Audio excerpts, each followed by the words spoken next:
Hey everybody! It is Sunday night. It is Atop the Fourth Wall plays Red Dead Redemption 2.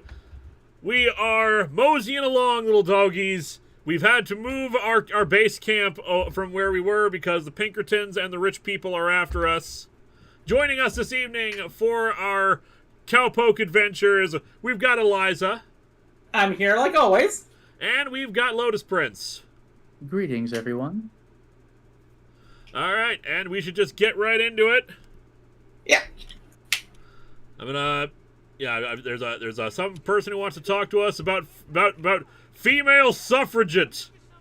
Apparently that's an issue, so we should go and investigate that.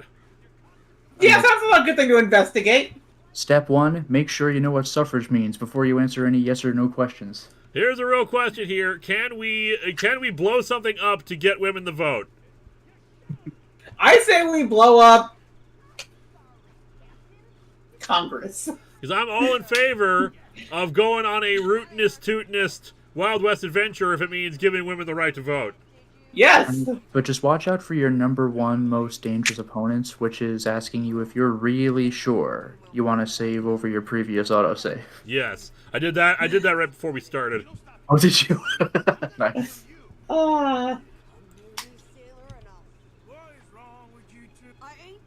We have a few super chats coming in. Mm-hmm. Clockwork Soul, Jack Black said it best. Red Dead Redemption 2 is frickin' Shakespeare. Yeah. I mean, does Red Dead Redemption have swearing and sex jokes? Then yeah, sounds about right. I mean, Shakespeare is okay. The thing that people get wrong about Shakespeare is not high art. It's not high art, and it was never meant to be. Shakespeare is media for the common masses. Romeo and Juliet opens with puns and sex jokes.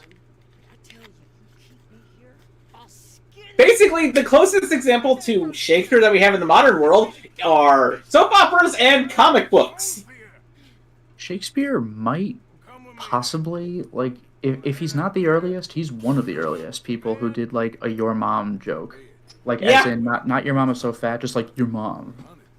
We also have one from Captain Avenger 1993. Hi, Liz. Have you ever tried Korean barbecue? Yes, I enjoyed it. And we have one from Mega Timmy Tommy. Went to my very first Ren Fair yesterday. Got a staff and a sunburn. Ren fairs are cool, though. Oh, and we have one more from Benjamin Hall. Lewis, you can threaten NPCs with gelding or kick virtual puppies, but you can't do both.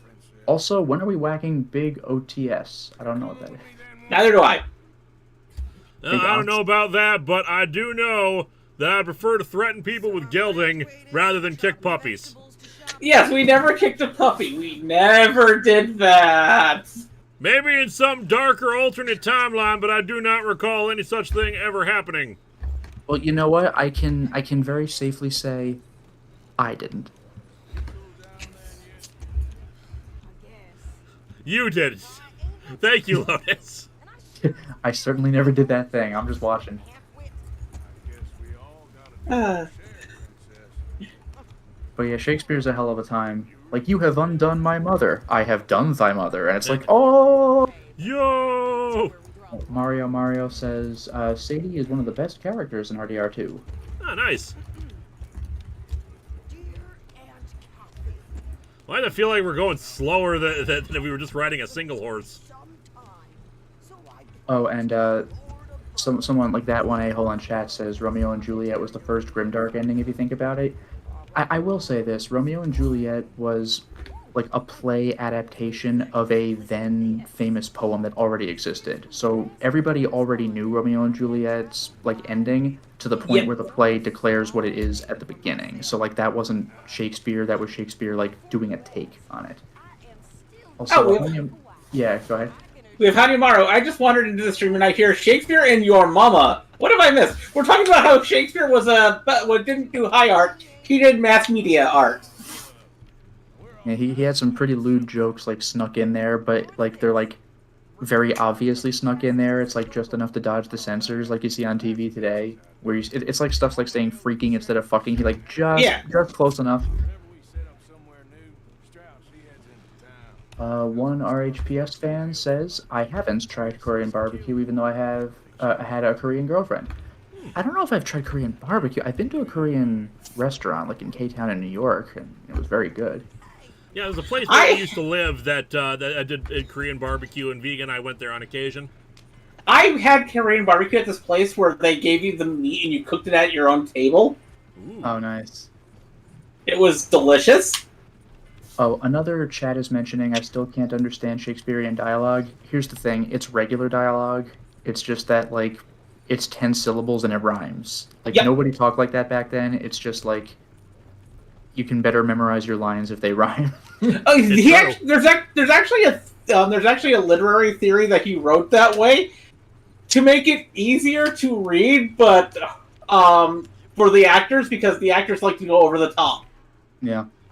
And Roblox Noob 12 2020 says Rob Roger versus Linkara crossover. And Charles Ard says, since fairs, like Renaissance fairs were mentioned, I'm planning on a medieval Green Lantern cosplay since we don't get any past GLs in the since we don't get any past GLs in the comics for some reason. Oh, so that's how all Korean barbecue places work. I did not know that. Yeah, how about that? And Jeremy Adler says, Midsummer's Night's Dream is the best example of what Shakespeare is about.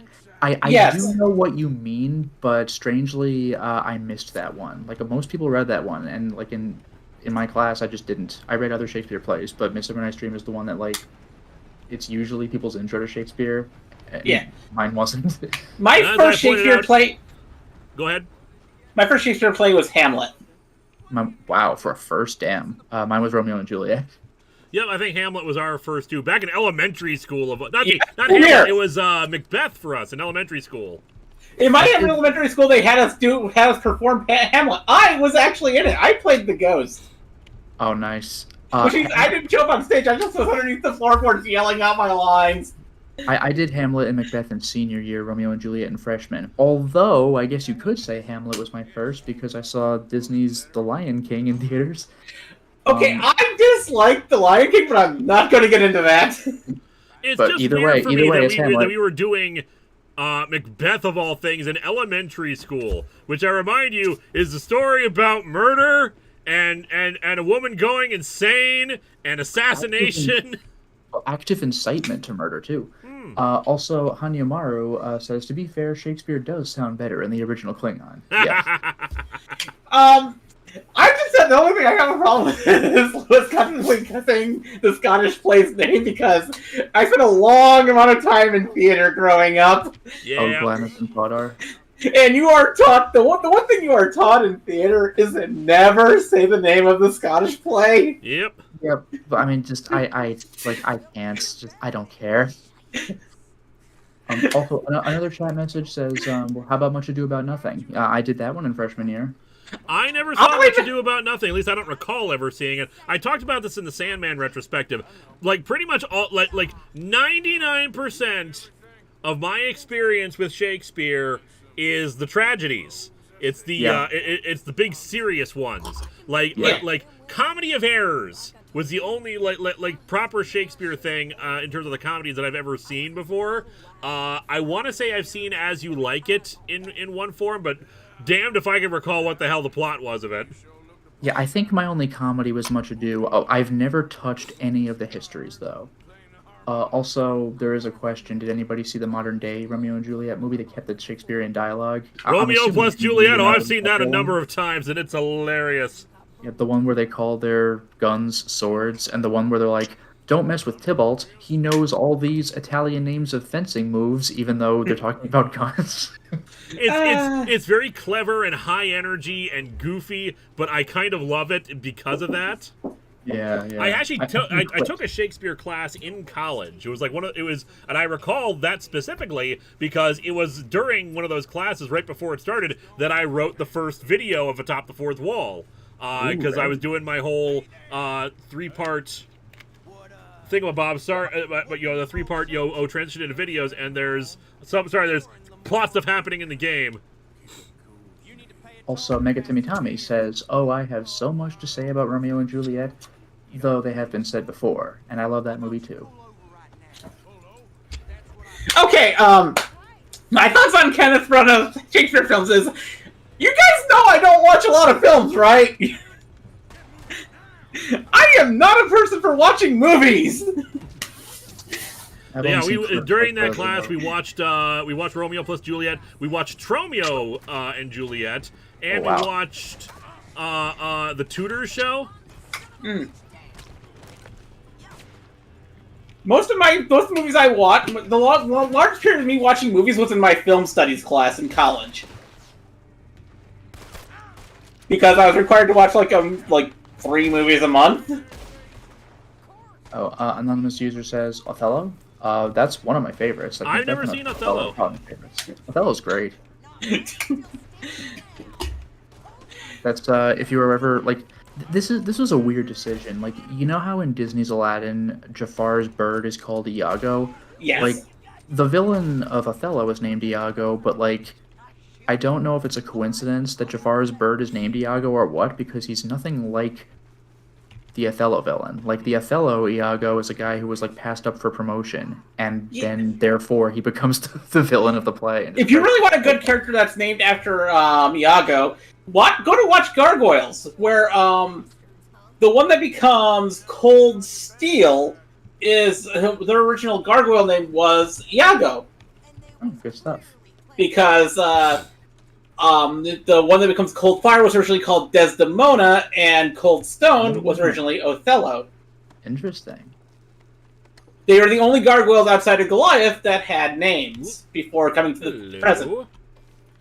Oh, and by the way, that's where Othello is where the expression for having sex, they're making the beast with 2 backs, comes from. Which, by the way, is where that one Futurama movie name came from, the beast with 1,000,000 backs. It's amazing. Yes.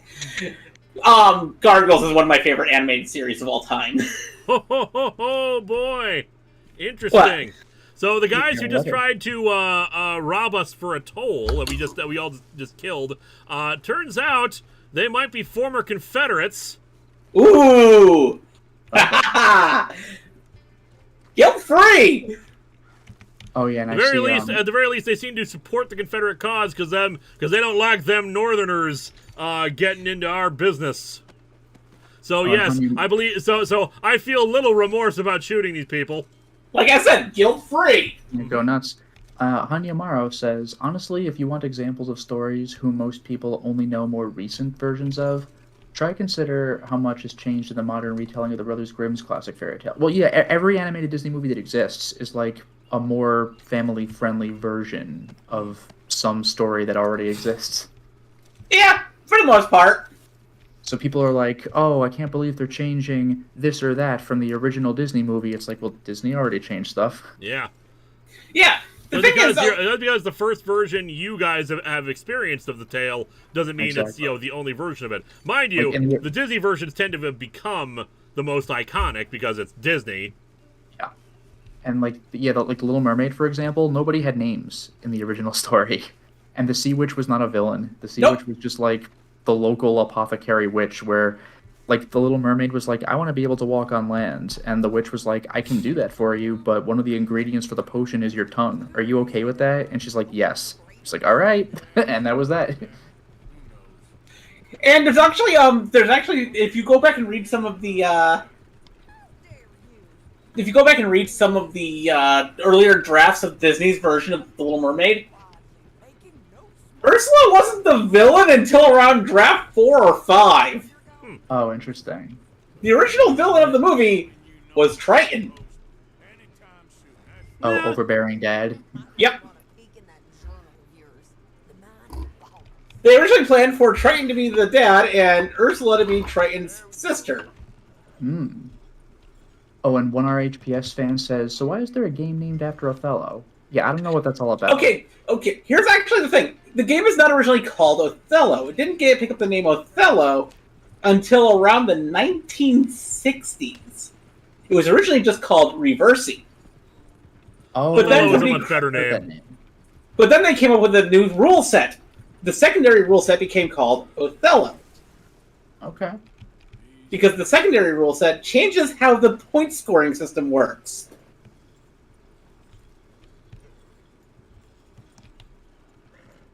I don't know why I know that information, I just do. This has been Trivia on Atop the Fourth Wall streaming night. Yeah, right.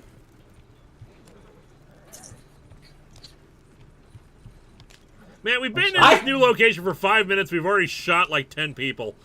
I have a lot of weird trivia in my head, and I don't know where most of it comes from.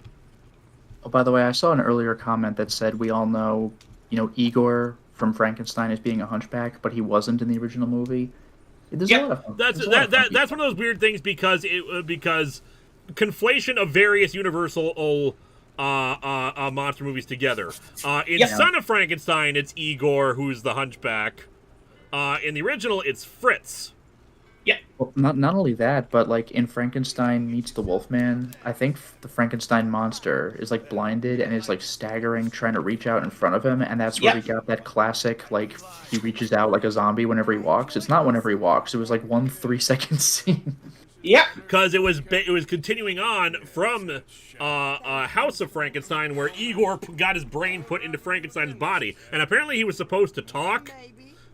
But it never. But they decided it was too ridiculous that the monster would sound like Bela Lugosi, because Bela Lugosi finally played the monster in that part. Oh, that's cute. The Universal Frankenstein movies are a trip, and they're great. The original one is kind of rough because they had this was still early days of talkies. They didn't really know a lot of what they were doing. Bride of Frankenstein and Son of Frankenstein though are in lockstep, arguably the best of the series, and definitely worth watching. Yes. We have another super chat from Hanimaru. To be fair, if you want to talk about Disney and poor adaptations, just remember what happened that led to the strange thing that Disney calls Hercules. Okay, I want to talk about this really quickly. I hate whenever somebody says that Disney's Hercules is not accurate to the mythology, because the one thing you learn while going to college for mythology, the first thing you learn is mythology is not accurate to mythology. Yeah. Well, no, I've read like compilations of mythology where I've seen the same story 2 or 3 times, but like a little different each time. Yeah. Like, believe it or not, there are versions of the story of Zeus killing his father where there's at least 4 different wives he has before Hera. Hera didn't become Zeus's wife until the 4th or 5th iteration of that myth. Oh, and also, by the way, going back to Universal really quickly, Frankenstein's monster is not green, even though we have actually seen pictures of him being green. It's just that the green face paint looked better for like the pale look in black and white. They wanted him to be gray, but the gray paint they wanted to use just didn't look, good. Yeah.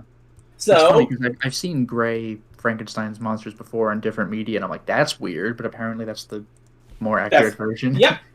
Frankenstein was supposed to be a bluish gray, but they tried using a bluish gray paint, but it just did not show up on camera well. Also, No, I was just gonna say real quick, like if like some people are like, what if we saw this movie in black and white and you put a black and white filter on it? But like movies shot for black and white are very different. Like my favorite thing is going to Google Images and looking up the set for the TV show. I think it was The Addams Family. Yep. Where like the whole set is like pink and yellow and it looks like crazy, but like it's good for light and shadow. Because it was designed, because they knew how to shoot stuff so that whatever color they chose would look good in the black and white. Exactly. The funny thing, Andrew Swigman had said that the people are complaining about the God of War game being not accurate. The funny thing is, the God of War games are some of the most lore accurate to certain mythologies after you get to the Norse ones. Even Kratos is a character in Greek mythology, like not your playable character. The problem I have about Kratos for the games is because they said they were creating a new origin story for this minor character Kratos from the mythology, but they didn't create a new origin story for him. They just gave him Hercules' a story. Yeah, but like Kratos in myth is like, I forgot what he represented. It was like aggression or something? No, he was the god of power, not strength, power. Okay. Because Hercules is the god of strength. Kratos was the god of power, the god of using physical force against others. Yeah, and I also appreciate, by the way, in the game Hades, Zagreus is from myth. It's just he's pretty obscure. A lot of the more obscure inside your head. Zagreus lives among the dead. Zagreus sees you in your head and eats you while you're sleeping. Pretty much. The thing is, a lot of the more esoteric Greek gods have really neat things that they're the gods of, like when you get to the kids of like Hades, Ares, and stuff like that, because Kratos is a son of Ares. Oh, come on, there's a bounty on me now? Just friggin' 1 second. Because of that being the child of Ares, they had to come up with a thing that was tangentially connected him to war. Where's the god blessed... So they made it Kratos the god of using physical force against another. Oh, and Hanyamaro says, to be fair, Greek mythology is simple. I live a nice simple life, then Zeus showed up and ruined it. Yeah, that's the truth. Well, not always Zeus, it's just the gods came up and ruined it. Like, you will not believe the amount of characters who are... I am a like 17 or 18-year-old person who's living my best life, and I'm also very attractive, and Apollo just fell in love with me, so I got 2 minutes left before I die. Yeah, it sucks. Do not have Apollo fall in love with you! Don't have any Greek god fall in love with you. Yeah, just like, you know, just results in pain. There are a few times where a Greek god falling in love with you gets you turned into a god. That happens like 2 or 3 times. Yeah, and there's also times where it gets you turned into, like, a tree. Yeah, like the fact that there was someone that Zeus fell in love with, so Hera turned them into a tree. Yep, Yeah, that happened. That was an act of mercy. Yeah. But I love Greek mythology. My mythology I like more is Norse mythology. I really love Norse mythology because it is the gayest of mythologies. I just like Norse mythology because everything feels like fanfic, and it's like he drank up the whole ocean, and then like he fought so hard for like 10 like Fenrir was a problem, so they buried him like 30 feet under the ground. It's like what? Then Loki had sex with a horse and had a multi-legged horse baby. Yeah, and how Thor is the origin of the story of Little Red Riding Hood. But like no, my favorite though is like the Gen 1 like Pokemon Pokedex where it's like Charizard's flame is hotter than the sun. Like I remember seeing like a brief little like webcomic about that where like the scientist was like, so little Pokemon trainer 8-year-old kid, can you describe this Pokemon because you've interacted with it and I haven't? And he's like, oh, it can lift like a boulder the size of a building. And the scientist is like, oh, okay, and he writes that for the Pokedex. Oh, Charizard's flame is hotter than the sun. Yeah, all the Pokedex stuff makes perfect sense when you recognize that they're written by by a 10-year-old. It's super funny. The scientist is like, I can't question this. Whatever, just write it down in the Pokedex and it's there forever. Guardiax. Also, do people think Disney would portray how Zeus would act in Greek mythology, especially how obsessive he was towards everyone else? Well, everyone he sees. Yeah, Disney would never do that. But there is one thing that you can say about Disney's Hercules that makes it all make sense. Disney's Hercules is the story from Zeus's point of view. It's Zeus propaganda. I can buy Zeus propaganda, but Zeus wasn't there for like 90% of the story. Yeah, but it's literally propaganda to make Zeus look better. Sure. Also, multiple people in chat are asking you to elaborate on your Thor Little Red Riding Hood connection. Okay, the original story for Little Red Riding Hood was just, if you track mythology, the story, the folklore back through the years, you'll eventually reach the story of how Thor's hammer got stolen by a giant, and so Thor dresses up as Freya and pretends to be her in order to get the hammer back, and the entire time to get the hammer back, this giant is saying, wait, no, it was a dwarf, sorry, dwarf, says, oh, but how big muscles you have, Freya! The entire story comes from the myth of Thor getting his hammer back. Guys, we're sheriff deputies now. That's cool. Well, that's very good, because if there is a shootout, then you're the one who's not going to get shot. They just shot the sheriff. It is nice. It is kind of fun tracking these stories back to their original roots. And the farthest back anyone's been able to track Little Red Riding Hood is the story of Thor getting his hammer back. That's pretty good. So just remember, Little Red Riding Hood is Thor. Although in some versions she just gets eaten, so that's unfortunate. Well, in some versions of the end of Norse mythology, Thor gets eaten too. Oh, you know what? Touche. Yeah, that's kind of how Ragnarok ends for the most part. Thor gets eaten. So, Oh yeah, hey, it's the buy a most wolf! like. Buy a wolf!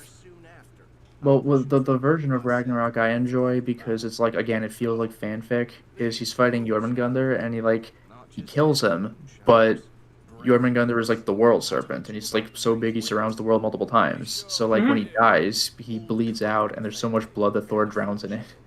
Well, in some of the older versions, as he defeats the world serpent, he's so weak from the battle that Fenrir just walks up and swallows him whole. Okay. Also, Mario says, "We are the law."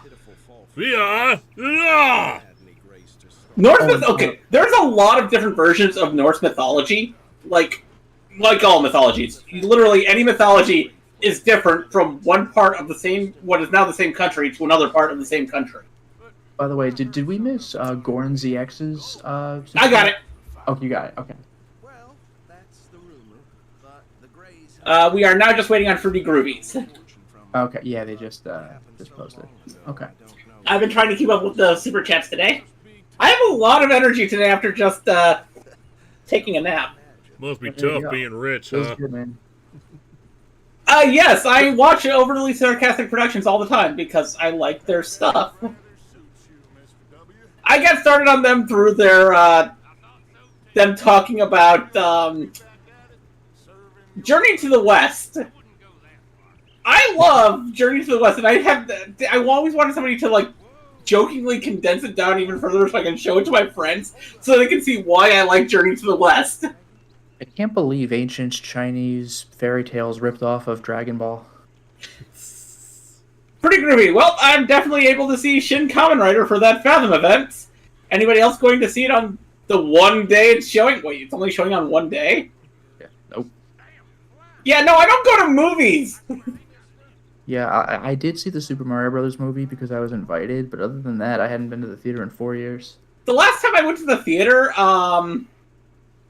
was for, what's the name of that movie again? It's that one horror movie. Where they're not able to talk. Oh, I do know what you mean. A Quiet Place? A Quiet Place, that's it. That was the last movie I saw in theaters. Mine had been Rise of Skywalker, so, like, I really needed to see some other movie other than that. I have beaten Enslaved multiple times. I own it. I love that game. I need to, like, I have it, but I haven't played it. It does get a little clunky towards the latter half of the game, but the first half of the game is really great. I do need to play. I've heard it was very good. Yeah, unfortunately, get going and certainly not loot the bodies or anything. I'm stuck there. Okay. Linkara, you should know, looting and polluting is not the way. As a deputized member of the law, I decide what is the way. Damn, he's got power. Too much power.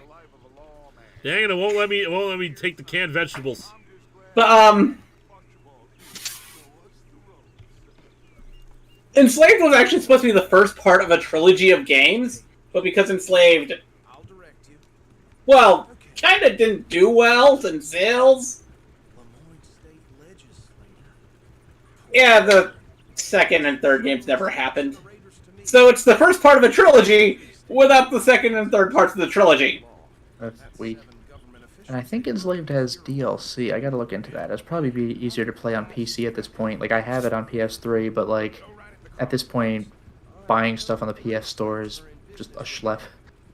Oh, Hanyumaro says, a lot of old stories, mythology, fairy tales, etc., have very messed up endings. Funny how many of them that children heard without a filter. But parables for adults rather than for children. I actually read all those stories as a child myself because my mom got me a big book of Grimm's fairy tales, a big book of mythology. Well, Grimm's fairy tales are not intended for children; they're intended for adults. Yeah, no, but my mom just got them for me because she thought fairy tales; those are for kids. Also, this big book of American folk tales, which I really loved. But also, even hundreds of years ago, they might have been intended to, like, scare kids straight. It's like some of those stuff are like cautionary tales. Like, one of the folk tales in this big book of American folk tales was about this one guy named Joe Magarac, who was an iron worker in Pittsburgh. Nice. Guess how his story ends? With ironwork. He becomes a living Iron Man. Nice. Because he falls into the smelter. Also, these lighting effects, beautiful. That really is, yeah, with the rays coming through the trees. It's always nice when you actually catch stuff like that.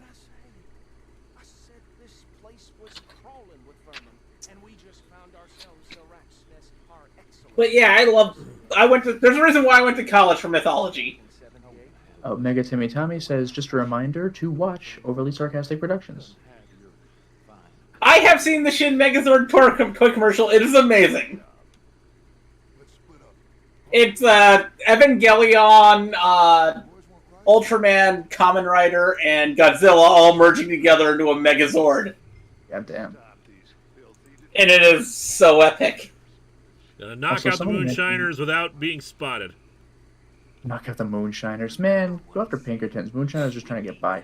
Yeah. No, we're just knocking them out. We're not killing them. Alright. Also, somebody in chat mentioned seeing One Piece Film Red. I still gotta see that. I think that's the one One Piece, like, movie I haven't seen yet. And that actually made it to theaters here. Yeah, I don't know if I've seen that one. Which one was that again? The latest one. Oh, then I have not seen it. I think the last one I saw was Gold. Gold was a good one. That opens with, like, the villain song, and it's super catchy. Yeah. Also, I didn't realize that Gold was like a follow-up to like an OVA. So I saw those backwards. The story also to Dead Fish, the story of Joe Magarac was actually a cautionary tale about being careful while working in the ironworks. I was wondering if it was going to be a take on the Grimm's like Iron John, but guess not. I guess he spotted me.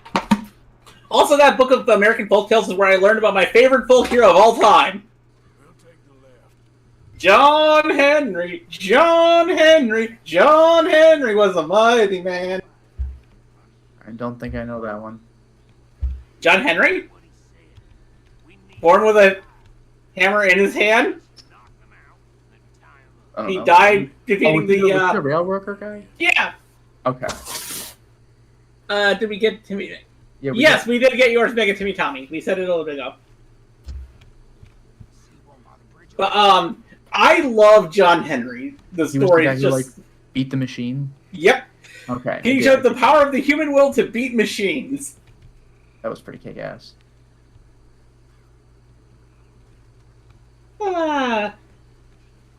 Because that story just was. There are different versions of the lyrics, depending on where you got it from. Starring Shaquille O'Neal. Yeah. Which I watched in theaters. I have not seen it. You should never watch Steel in theaters. I don't think that'll be a thing I'll have to like actively concentrate to. Yeah, the thing is, I saw it in theaters when when a theater in Vegas decided to randomly show it in 2009. Nice. Like, for no reason, the theater near me decided, yeah, we're just gonna put Steel on the screen here. And it's like, why? Because we can.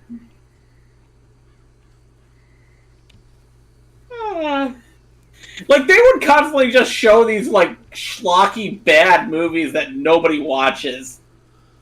Oh, Lewis, this one's for you. That one a-hole says, will you ever do Power Rangers / Godzilla? Will you do well, I'll do these one at a time. Will you do Power Rangers / Godzilla?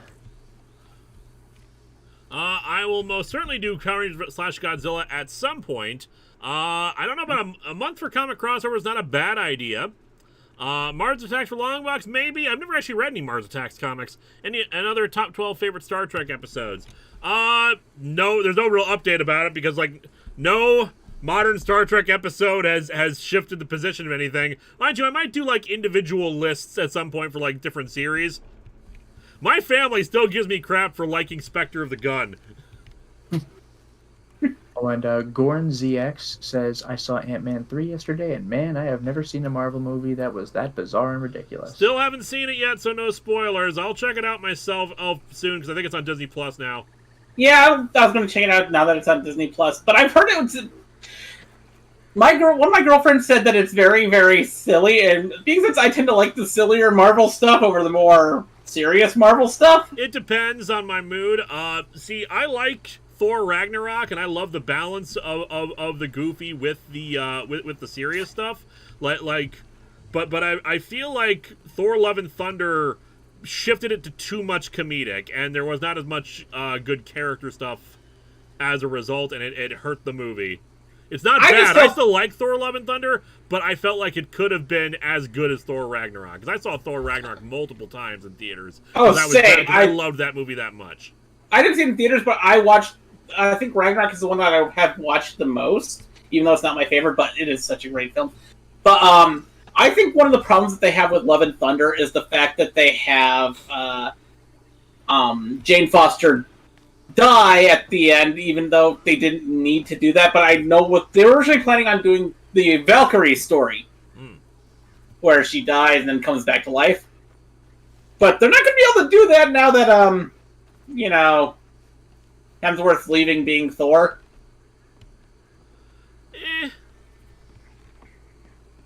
You'd be surprised. Even in superhero stuff, death is meaningless. They could have Tony Stark come back for like even just a.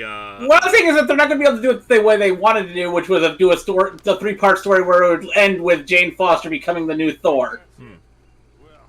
Oh, and Fully.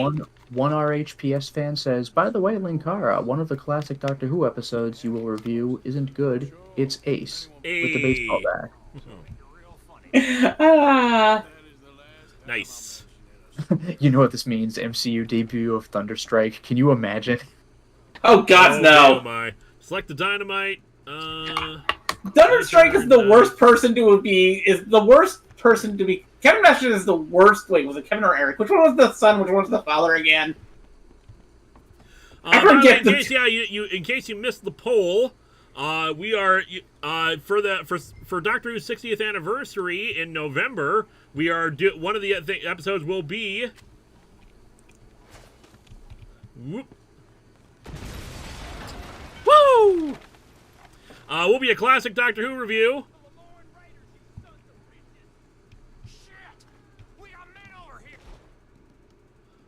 Okay, Eric was Thunderstrike 1. I'm suddenly in the middle of combat. Thunderstrike 1 was not great. Thunderstrike 2 over the MC2 story stuff was a lot better. Then again, I'm very partial to MC2 when it comes to non-X-Men stuff because I pretty much only read the X-Men in the main Marvel universe until like after House of M. And then I read everything else was MC2, where I loved the Marvel continuity too, like Spider-Girl, Juggernaut 2, aka Juggernaut Jr. Everyone has heard about the Amazing Spider-Man leak. We are not discussing that here. I just say it's horrible, and let's leave it there. I made a thread about it on Twitter. We're not discussing that here. Anyamaro says, I still find it weird that Disney owns Marvel, and yet they only have one crossover with any of their own properties, especially since it didn't even feature any of Disney's main characters. They probably don't want brand dissolution. Dissolution? Dissolution, maybe? Distilling it and like making it. Oh, okay. Distillation, maybe? Distillation, yeah. I still say that one of the things they could do, and this would actually work, is make Gargoyles canon to Marvel. It actually worked really well. Getting closer. By the way, this is approaching old news at this point, but like, this is not about the plot of Ant-Man 3, but, you know, Quantum Mania? Quantum has ant in it, and Mania has man. I get it! It's like Resident Evil Village, like, VILL is, like, I got a kick out of that. My favorite was, like, Phantasm did that a couple times. Yep, Oblivion. Actually, Oblivion, I4. Yeah, like, I joked with my friend about that. They should have renamed Phantasm 2 to, like, Phantasm, like, skiing, or Phantasm Hawaiian. Yeah. Also, Cyril Moore, Sony Pictures does not own Spider-Man. They owned the license to Spider-Man. It's two different things. Marvel owns Spider-Man. Sony has the license to Spider-Man.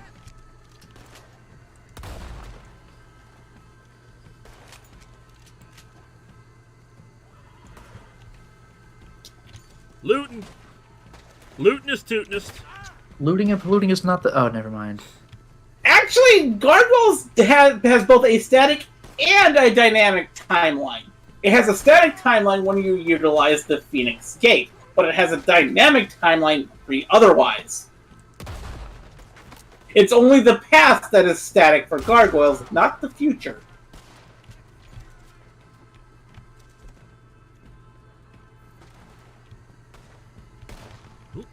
Incidentally, I still think my favorite MCU poster of all time was for Ant-Man 1, where it's just like a white poster and you can barely see Ant-Man on it. Yeah. So that is pretty good. like, that's excellent. And I can cross over any Fox property with Marvel.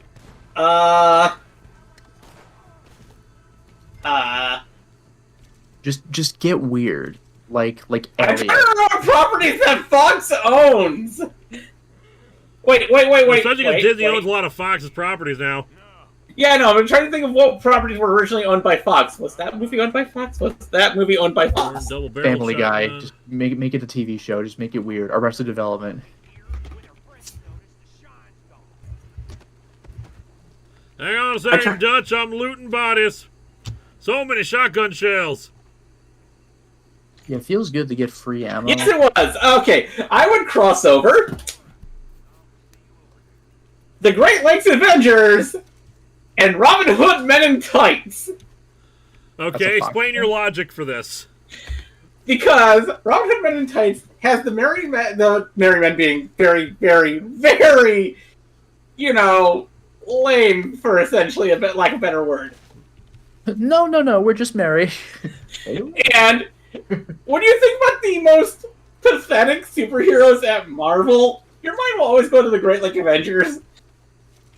Hey, Great Lakes Avengers has Squirrel Girl on the team, so I don't... No, they had Squirrel Girl on the team. I still think one of my favorite bits in Men in Tights is when Little John first shows up, and he's like, but don't let my name fool you. Like, I'm really very big. It's like, oh, thanks. But yeah, I would want Squirrel Girl to be there just because I want Squirrel Girl to be part of this one of the songs, just Squirrel Girl singing along with it, or Men in Tights. It would be hilarious. Did you say Abe Lincoln? No, I said Hey Blinken. I love Robin Hood Men in Tights. It is one of my favorite movies. Just go back and watch. I did get a kick out of when Mel Brooks was winning his, I forgot what kind of award it was, Lifetime Achievement or Kennedy or something like that, but where like everyone's coming out and like high profile people are giving speeches about him, and Morgan Freeman was like, somehow through my entire career, like I have almost made it completely out of like ever being made fun of or parodied, and like the only exception was like Aziz from Robin Hood, because Mel Brooks had like a sneeze. Yep, because I think Morgan Freeman was in the whole thing is a parody of Robin Hood, Prince of Thieves. Yeah, but it's just Morgan Freeman's just like nobody's ever parodied anything Morgan Freeman has ever done except for that. That's the one thing that got away. Yep. There's some stew here. Can I eat this? Nope. Any more bodies to loot? Yes, Squirrel Girl is the canonically most powerful superhero, and imagine her sending an army of squirrels after the Sheriff of Rottingham. It would just be the same Doctor Doom speech. The more I throw away, more come to visit me. Got my hat back on. So In case you can't something tell, fell down Squirrel on Girl's... someone else's desk. I heard it. Squirrel Girl is one of my favorite superheroes. Squirrel Girl is amazing. Ah, Yeah, a sneeze played by Chef from South Park. Yeah, Isaac Hayes. It's wild. And even then, he's only in the movie for like a second. He's like, "Here's my son, who will actually be joining you." Yeah, there's only one problem I have with Men in Tights, and it's solely because the actor became an asshole. mm-hmm. Yeah, South Park killed the hell out of him. No, I'm talking about Dave Chappelle. Oh, other actor. Okay, yes. Oh, what Yeah. you gonna do? Sometimes you don't know. You don't know that kind of stuff for decades to come. Yeah. Which is why one of our HPS fan. Like other Robin Hoods, I can speak with an English accent. Yeah, I didn't know what the movie was specific. Like, I thought it was parodying Robin Hood in general. I didn't get that was like. It's like parodying yeah, they're mostly parodying the fact that like the year before Prince of Thieves was. Yep. Yeah, that was totally over my head when I was a kid. Because to this day, I've seen I think pieces of Prince of Thieves. Unlike some Robin Hoods, I can speak with an English accent. I have watched almost every single Robin Hood film. Like, I just love Robin Hood mythos stuff. I've seen Men in Tights and like Disney's animated Robin Hood. That might be it. I've seen. Oh, so much Robin Hood stuff. Again. Like, all these old swashbuckler Robin Hood films from back in the golden age of cinema. I just love Mel Brooks showing up as like a friar, except he's a rabbi this time. Like, that's so yes. Yep. Friar Rabbi Tuckman. Yeah, Tuckman. Oh my god. Let's keep blessing things until we get fish naked. It's amazing. Oh, Spaceballs and Guardians of the Galaxy would be amazing. Oh my. That wouldn't be bad. Also, Blade and Young Frankenstein. Blade combined together with Young Frankenstein and Dracula Dead and Loving It. I still Yes! haven't seen Dracula Dead and Loving It. I have it like somewhere. I just need to actually watch it. Marvel crossing over with Mel Brooks. This needs to happen. Benjamin Hall says Robin Hood was Irish. Prove me wrong. He was. I believe he was Welsh.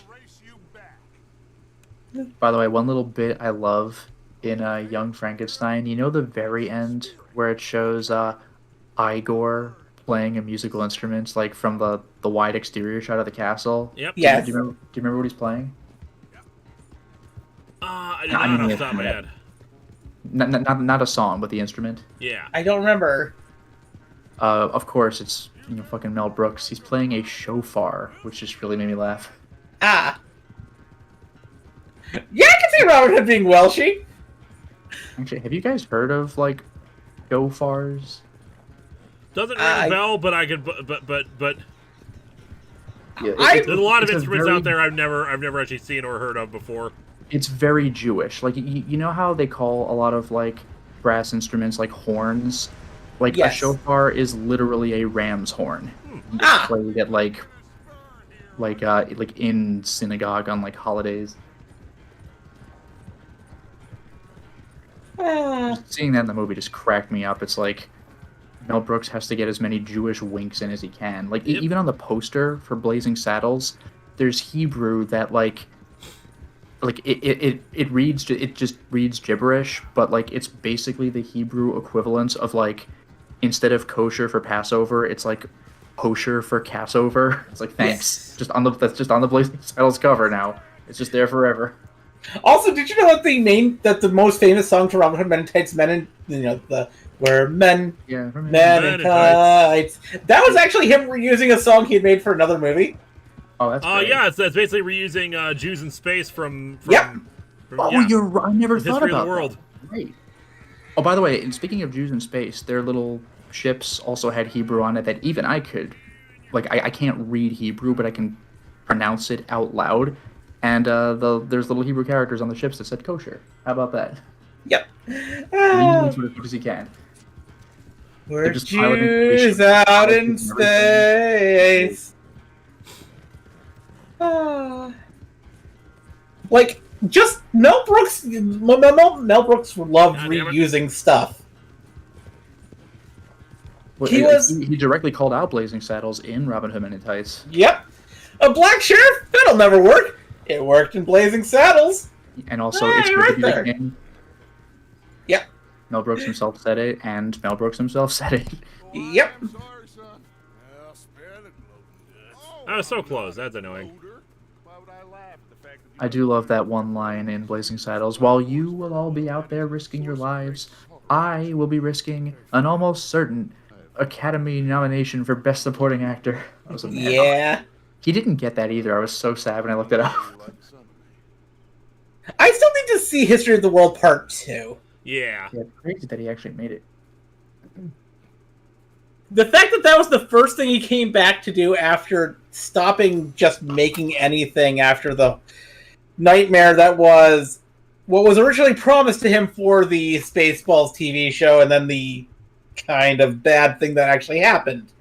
I think I saw like part of episode 1 of Spaceballs, the TV show. It was just a Flash cartoon that like Yeah. was just exactly the opening scene from Spaceballs. I'm like, well, I don't need to see this because I've already seen it, and this Flash cartoon animation isn't doing it for me. So that was the end of that. He was initially promised a fully 2D animated show that would be in the style of Chuck Jones, Yeah, okay. That did not happen. that would expand the universe of Spaceballs. If by expand you mean literally recreate it. Not- Yeah, okay, that was only the first 2 episodes, and then every single episode beyond that was just a parody of a different movie. Oh, Yeah. please. It was not nothing. good ones either. Yeah, it was nothing like what he was actually promised, which is why he stopped making anything for like almost 2 full decades. God damn. Well, he teased History of the World Part 2 and History of the World Part 1. He also Yep. teased Spaceballs 2, The Switch for more money. I wonder if that'll happen. Merchandising. Oh, and then Drew, like, I see what you're doing. Chuck Jones, the villain for RoboCop, but no, that was Dick Jones, I believe. Yes. Also, which heroes are created by Image again? Spawn. Anything other than Spawn? Because I can only remember Spawn and Savage Dragon. And Well, and there's Spawn and Savage Dragon, but like, oh, this is gonna kill me. Linkara, what's that series that you complain about having like the there's also Youngblood. I keep on forgetting Youngblood was Image. I was gonna say the disease, but then I remembered that Youngblood, like the name is in the disease, so I couldn't ask the question. Yeah, Youngblood. I keep on forgetting Youngblood was Image. Yep.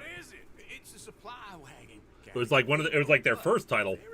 Oh, hey, is apropos of nothing, what is the worst movie you have ever seen and why, obviously? That's the movie After Last Season. It is difficult to describe After Last Season. It's literally hard to describe. Because, like, okay, so, like, it's hard to... Because the thing is, I'm not even entirely sure what the plot is. Like, some college students, I think... experiment around with some kind of virtual reality technology, and instead, and for like 30 minutes, you see some dude just screwing around in a 3D rendering program, creating shapes, and supposedly they're using this technology to hunt down a murderer. No one is mic'd.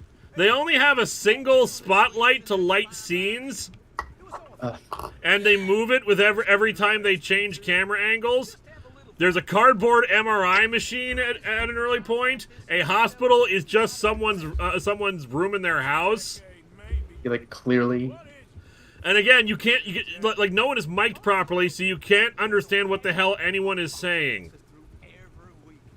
And then it turns out like half the movie was a dream.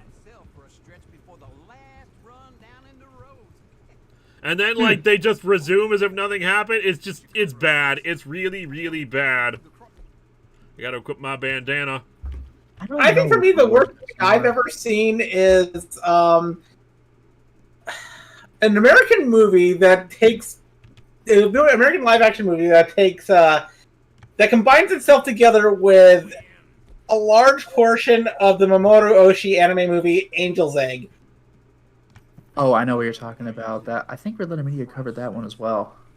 It was Like a Roger Corman movie that like used Yeah. footage, and it's like I see what you tried to do, and you kind of, sort of, borderline localized. Oh no, Red Letter Media didn't do that one. No, because they usually do Roger Corman stuff. But no, Ben at the Sage covered that. I watched that movie when I was younger, and I was like, "The hell did I just watch?" Yeah, because it's literally like 2 movies. I don't know what the worst I've seen was. Probably something that MST3K covered. Although I will say, like, I watched the riff tracks of the first Birdemic, and like people were like, "Oh man, Birdemic's the new like The Room," but like it just sucked to sit through even with the riff tracks. Like, I know they did a great job with the riff tracks, but I've seen riff I saw tracks are Birdemic fine, but, before. I saw the riff tracks version of it, and the fun thing is, I actually watched Birdemic for the first time right after watching After Last Season, and then I was mystified by how good Birdemic was by comparison. there you go. But like, There's music in Birdemic. I know the characters' names in Birdemic. Like the riffs of Birdemic were fine, but like I was just like, people were seeming like, oh, it's funny bad, but it like kind of was. And same goes for like The Happening. Like I thought The Happening would be a lot more unintentionally funny than it was, and it was just not good. Yeah. But I just thought of who my favorite Image superhero would be: Sonic the Hedgehog. There you go. Image, not Archie. Well, I like the Archie Sonic better, but the Image Sonic has been pretty good. Okay. But that's because But then again, my favorite character from the Archie Sonic stuff wasn't Sonic. Oh, It was Bunny Rabbit. Mario says, "Damn you and your lumbago uncle." Yeah, I think it's referring to stuff that's happening inside of the game right now. Sure, yeah, I saw a few mentions of lumbago.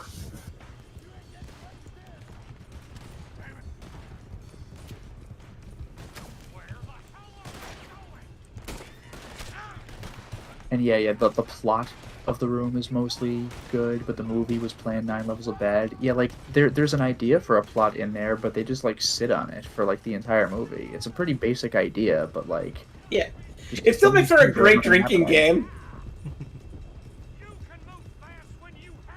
There's no movie that makes for a better drinking game than The Labyrinth. You know, I've still never seen that movie. Really? Yeah. I used to play the Labyrinth drinking game with my friends like once a year.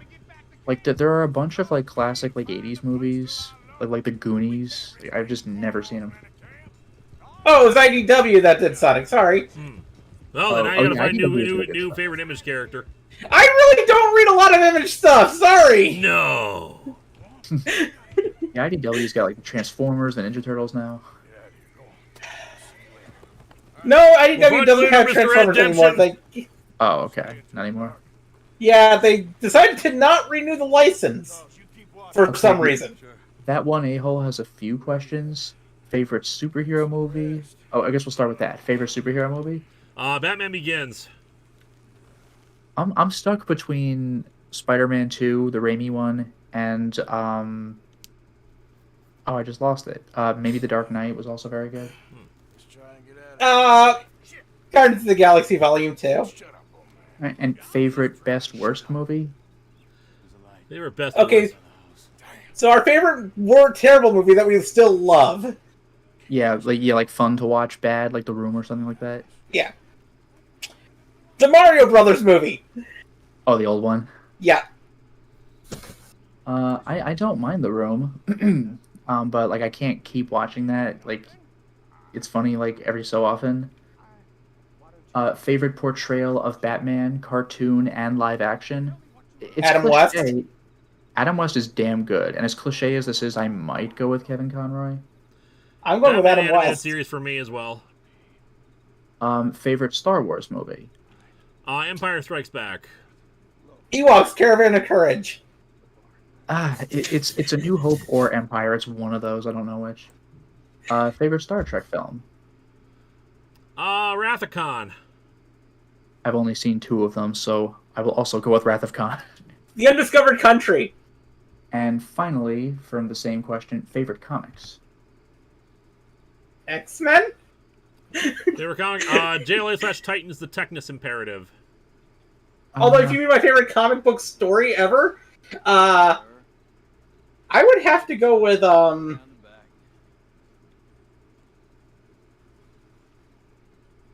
the two issues of Days of Future Past. I don't know if I could put my finger on something specifically, but I've really been enjoying Usagi Yojimbo in general. Although I will say the horror series Ice Cream Man has gotten like an interesting premise, but it's gotten like existential. Yes. Fruity Groovy says, since these streams usually flow better with games that are light on story, do you think Zelda Breath of the Wild or Tears of the Kingdom would work? Yeah, they could, possibly. And Gojiragon says, howdy do. Did you hear of the Crown Jewel of Crap? Oh, yeah, we've already talked about this. The Crown Jewel of Crap that Spider-Man comics are doing? Yes, we have. No, we're not talking about it. Yep. Yeah, we are not talking about that here. Although I guess they probably have, since the only ones I can think of for Image are Spawn, Invincible, and Savage Dragon. One of them is my favorite Image character, I guess. I used to watch the Savage Dragon cartoon when I was a kid. It was really good, in my opinion. I've heard that it's not similar to the comics at all. I just thought it was a fun show. I loved this. Okay, I really loved the Spawn animated series that was on HBO at one point. Yeah, I knew of that, but didn't see it. But that was the Keith David one? Yep. I just love Keith David in most of the roles he does. You know, he came back for Spawn in the new Mortal Kombat game, and I've heard some of his lines, and he does a really good job playing like a world-weary, like, I am fully aware I'm playing this role 20 years later voice. Yep. He does a real damn good job with it. Oh, yeah. And Invincible is just a really good story about what if Superman had an evil dad.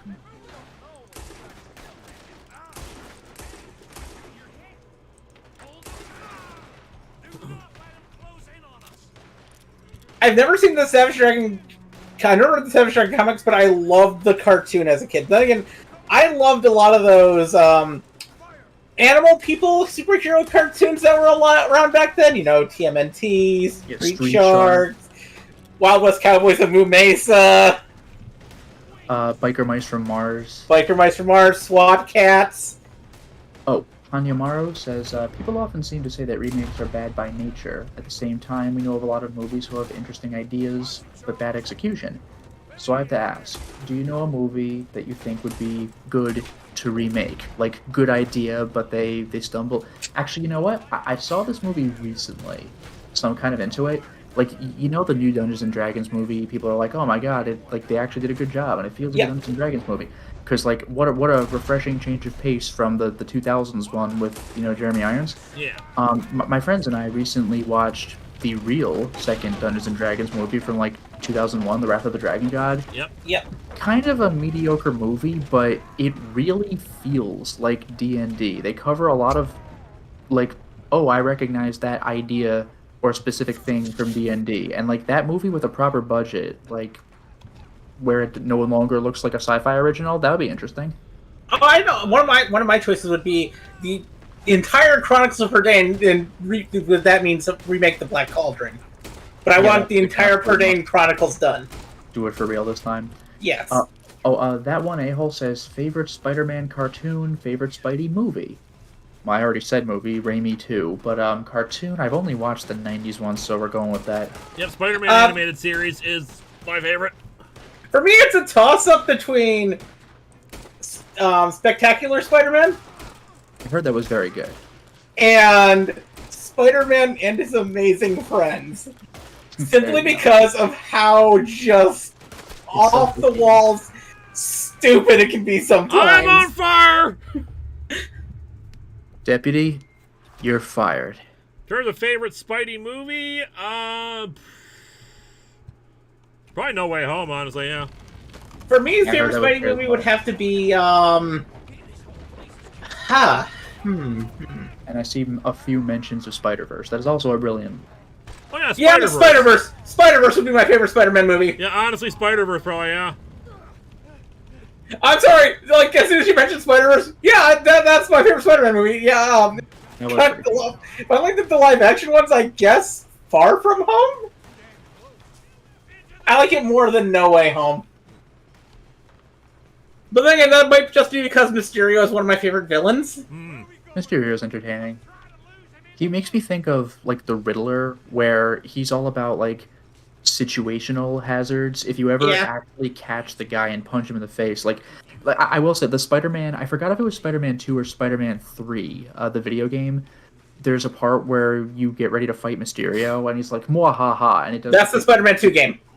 Yeah, where it shows his health bar, and he has like 16 health bars, and then you punch him once, and just all the health bars just drop. It's the funniest thing. He goes down in one. Did you know something funny that one of the things Sam Raimi wanted to do if he had continued making Spider-Man movies was eventually reveal that Bruce Campbell was Mysterio? Yeah, I'd be up for it. Just one giant shitpost. Like that's his whole like career in like the Evil Dead movies. And the reason why he became Mysterio, and the thing is because every single time he got a job, Spider-Man somehow managed to be involved in him losing it. Oh, like the wrestling ring, and then like the Made D stuff. That'd be amazing. Like he learned to realize that Peter Parker and Spider-Man are the same thing. I keep on running to this asshole, and then I keep on losing jobs and getting new ones. That's kind of like Venom. Like Spider-Man fucked over the symbiote, and Peter Parker fucked over Eddie Brock. It's like I still remember that from the animated series. Yep. Like I've lost my job, my apartment, my health, and then he gets the symbiote later. That's because the MTV Spider-Man cartoon was bad. Yep, Spider-Man the new animated series. It was bad. Okay, here's the reason why. There's multiple reasons why it was bad, including the fact the animation just sucked. Yep. Like, if you look at the way they call it, like, we made a Spider-Man series that was entirely in CGI. You know what other shows were made with CGI at that same time? I don't know when that was made, so no. 2001. Oh, God. Which means you had Reboot Season 3 out. I was going to say, wasn't this the era of, like, not great CGIs, like Beast Wars? Yeah, well, Reboot Season 3 actually proved that a CGI show can work. Okay. And here's the thing. Spider-Man Season 3, Spider-Man the MTV movie, is nowhere near as good as Reboot Season 3, because Reboot Season 3 stylized everything.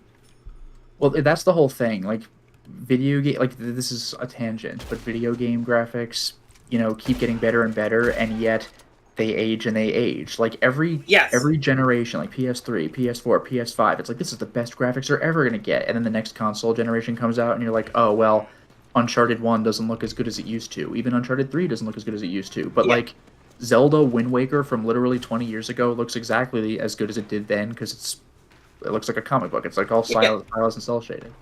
The reason why Reboot Season 1 and 2 don't look that good is because, well, they age. But Season 3 they decided to add us a little bit of slight stylization. They actually did a little bit of cel shading to the characters in it. Good shot. Thank you. And guess what cel shading does to a lot of things? It makes it stand the test of time a little bit better. Oh, I see in chat. I'm surprised the Spider-Verse movie game hasn't been made yet. Yeah, you're gonna have to settle for Shattered Dimensions, I think. There are a lot of good Spider-Man games, although I will say this: there are also a lot of bad Spider-Man games. Well, you know what my favorite was? Did you ever play the first Spider-Man game on like N64 or PS1? Yes. Because did you ever make it to the final boss? Yes. Where it's Dr. Octopus with the Carnage suit, and there is no fight. You're just running away because it's the worst thing I've ever seen. You're like, oh no! All of a sudden, you're playing Crash Bandicoot, running towards the camera while he's chasing you, and you're like, nope. Octo Carnage is one of the most frightening final bosses ever. Yeah, fuck that. It's so frightening. You don't even try to fight him. Total take $900. Yeehaw. By the way, did you ever see Spider-Man and the X-Men in Arcade's Revenge? Oh yeah, I played that back in the day. Yeah, that game is bad, but like, I don't know if when you've last listened to it, look up the Super Nintendo soundtrack, because it's some of the best video game music of that era. Well, here's the thing. A lot of these Spider-Man games for that era, for the 16-bit era, have amazing soundtracks. Like Gambit's level theme, you know, with the Doom Ball. Like, that music is endlessly good. It is crazy how good it is. Also, like, this is a weird thing to mention, but like the Van Damme video game based on the movie Time Cop, that had shockingly good music as well. That one a-hole. Okay, Linkara, got a couple of questions for you again. Will you ever do Spider-Man/Batman? Yes, I could see myself doing that. That'd be fun for a crossover month. Which one of them? Because there's two of them. Oh, well, I don't know. And would Star Trek/Star Wars ever happen? I want it to. That'd be interesting. I can imagine Spock becoming a Jedi. And if so, which would work best? Comic, cartoon, movie? I need to go buy a bandolier at a gun shop. A bandolier like Chewbacca wears? But yeah, which would work best? Comics, cartoon, or movie? What would work best? I personally think live action, but that's just me. For a Star Wars and Star Trek cartoon, yeah. Or for a Star Trek cartoon. For a crossover between the two, I would say that would be the best. Okay, and finally, favorite/least favorite TV shows? Probably Star Trek, honestly, or Mystery Science Theater 3000. Good choices. Least favorite? Least favorite?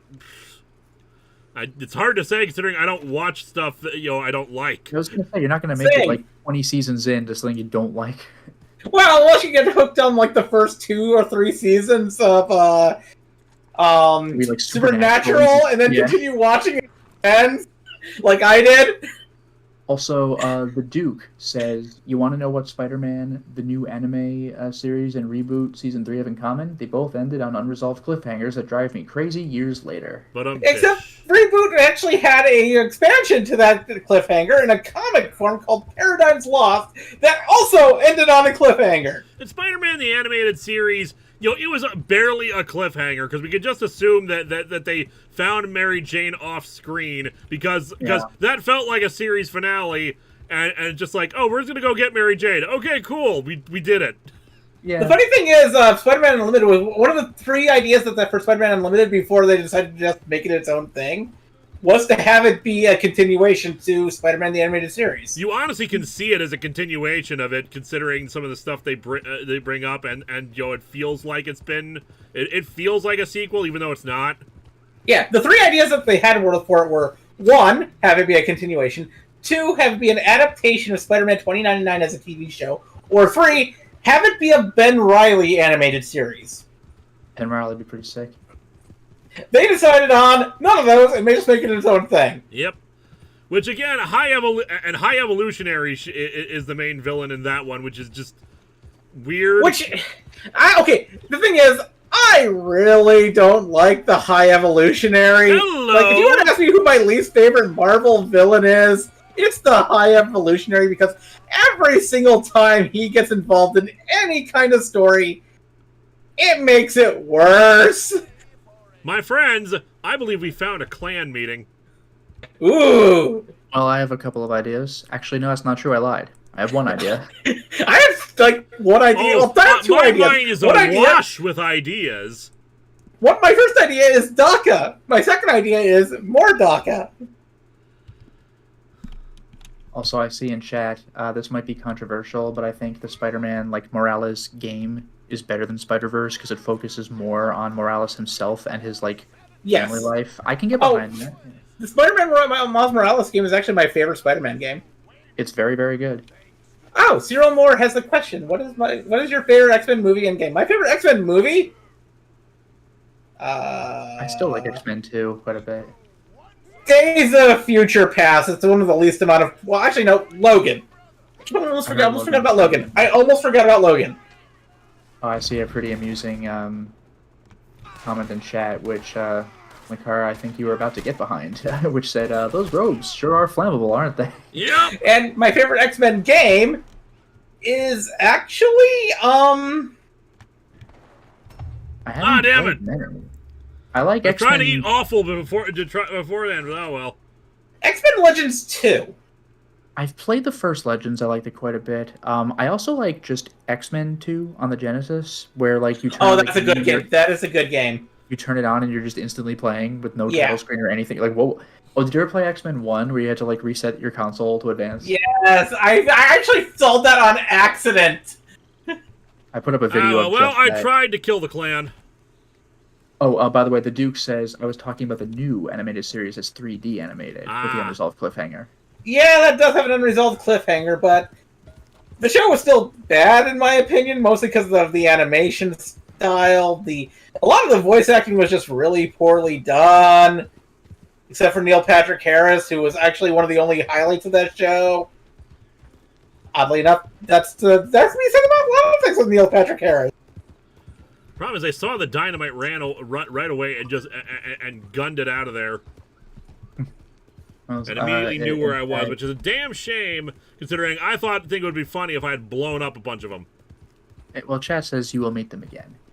Oh, I have little doubt of that. Also, what I quite like is that this is the second time I've seen this now, where it says you will not lose any honor from killing the KKK, even if it's not in self-defense. You can just do it. Excellent. Oh, I can think of there's probably some actors out there who can do good Magnetos that are beyond Michael Fassbender and Ian McKellen, but I will say Michael Fassbender and Ian McKellen both did amazing jobs as Magneto. You have too much iron in your blood. The funny thing is, okay, I know that Neil Patrick Harris was in the show called How I Met Your Mother. See, for like catching like a few brief snippets of it on like FX when I was flipping channels. Starship Troopers, yeah. Starship Troopers is actually a good movie. No, it's legitimately good, especially if you're aware of like what it's doing. Yeah. As opposed to just like pure surface level like good guys fighting evil aliens. Yeah, it is. Yeah, it is intended. It is intended to be satirical, whereas the original book was completely serious. Yep. Yeah. Hey, I was hoping you'd talk a moment. I'm a student of the Wow, I see in chat there was an Easter egg in fucking Tetrisphere. Does anybody remember Tetrisphere? That required the player to hold reset after inputting a certain code. It's a short animation of the characters getting sucked into a black hole. I didn't know that anything has ever utilized the reset button other than like X-Men 1 and the Genesis. Yep. But the only reason why I watched this one movie, what was the name of it? I think it was called Harold and Kumar Go to White Castle. Yeah. Was solely because somebody told me, hey, Neil Patrick Harris is another. I was like, Neil Patrick Harris, I like him. I'll give this movie a shot. Did Doogie Howser just steal our car? They're supposed to be around here. But I will say this. I actually think Fassbender was a better Magneto than Sir Ian McKellen. I know that's a controversial statement, but it's my opinion. Ian McKellen was world weary, and Michael Fassbender was bitter. Like they're interesting interpretations. Plus, Fassbender's Magneto actually has character growth throughout all the films, and it's even the game is like partially glitching, so like Arthur was kind of like jerking around as he was trying to stand still. No, Neil Patrick Harris should never be Magneto. I will say that right now. But that is funny when that happens, though. I've seen that a little bit in Yakuza Ishin. If somebody gets caught on like a fence or something, they're just like blah, blah, blah, before getting to where they need to be. Or kill anyone. But I personally just love X-Men stuff for the most part. And Mario says, and we were on the topic of Romeo and Juliet. It's been a while. God. We've entered into the Romeo and Juliet portion of this plot. We Greys have been loyal to the state and murders to the Braithwaites for so long. Beyond blind loyalty and stupidity. Some nonsense while she's amazing. Wait, that one a-hole says Fassbender's Magneto was more comic accurate origin with him being a Holocaust survivor, but that was the opening scene of X-Men 1. Yeah, there's actually a cutscene in X-Men 1 where I don't remember if it was a cutscene or actually in I remember the movie. it being in the movie. I remember seeing it in The theaters opening scene anyway. of the movie. Okay. Yeah, No, there's actually an extended scene to that. I don't remember if it was in the extended cut or of a cutscene that I saw on DVD, but they show Logan rescuing him from the camp. Which, that's a little much. Yeah, that's indulgent. Come on now. Not everybody. I'm pretty Star Wars. I'm pretty sure it was a Everybody cutscene. Yeah. I'm pretty sure it was a cut from the movie scene. Yeah. That's why it was. It certainly was not in the movie. Hanya Maro says, deep question. We have had a surprising amount of TV show series based on movies in more modern times. Do you think the idea of making a TV show instead of a movie as a sequel, like a follow-up to a movie, like the TV show is the follow-up, is a better or worse option? I would say it depends on how much story you have to tell. Can you get it done in 90 minutes? Movie. Can you not? Yeah. Series. Also, yeah, Mega Bob has that. Wolverine saving Magneto from the camp actually happened in X-Men Evolution as well. It was actually a reference to that was something that they were trying to do a lot they were trying to have it be aligned throughout the movie, the show, and the comics at the time. That Wolverine rescued Magneto from the camps. That's just corny, though. Like, you don't need to do that. It's such a massive coincidence. Yeah, it was the extended edition that it was in. Okay, yes, thank you. The problem is, it's a self-indulgent kind of thing that happens. Yeah, it's like what I was saying about Star Wars. There's like an entire galaxy out there. Not everybody needs to know everybody. It's why like I've tried to explain this before, and people just don't get it. Like when I've tried to explain, it is ridiculous that Anakin Skywalker built C-3PO, and newer fans just don't get it. They don't get why it's so ridiculous to them because they did not grow up on the 3 movies where the 2, as far as I know, like never exchanged one goddamn word with each other. Yeah. At no point in Cloud City was Darth Vader like, whoa, hold on 1 second. That one gold robot, wait a minute. But, that looks like the one I gave to my mom. Actually, I would love it if in the MCU they had Captain America be the person who saved Magneto. We don't need superhero saving Magneto. No, like, here's the reason why. Get out of it. Here's the reason why. Because if they went with a more noble Magneto, that could be played into that. I mean, like, yeah, it could be written in, but, like, it also could not. Like, you don't need important person you remember so you can clap when you see him saving Magneto. Like, Magneto could have just been in and out of the Holocaust. Like, not everything needs to be, like, remember that when, like, oh, it's going to build up for later. Shit happens in real life. It doesn't need to happen. My suggestion for who should play Magneto in the next film, get a Jewish actor for once. God forbid. I mean, seriously. What a novel concept. We got 2 people who played Magneto who are not Jewish. How would we get a Jewish actor to play Magneto? How would we get a Jewish actor to play the Jewish character? Let's brush and feed Mr. Ed Demption. We haven't done that for a while. Feels good, man. Oh, wow. You're making a difference, too.